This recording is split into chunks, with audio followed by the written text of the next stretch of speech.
বিয়ে করলেই তো সব শেষ, বললেন পূজা চেরি।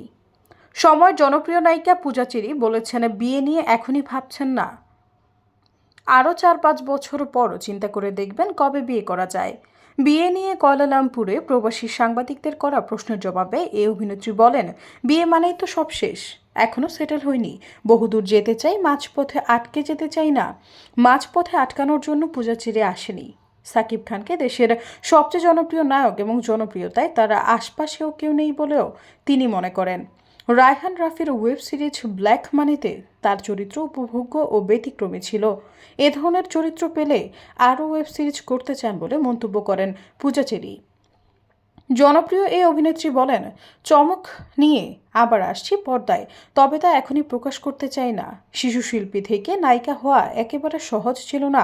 উল্লেখ করে পূজা চেরি বলেন, এখনও অনেক স্বপ্ন অপূর্ণ রয়েছে, ভালো কাজ করে জাতীয় চলচ্চিত্র পুরস্কার পেতে চাই।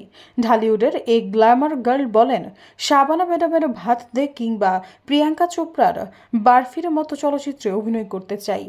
সংক্ষিপ্ত সফরে কুয়ালালামপুরের বুকিত বিনতাং রোববার আয়োজিত একটি অনুষ্ঠানে যোগ দেওয়ার কথা রয়েছে পূজা চেরির। সৈয়দা ফারিয়া, সমযোগ।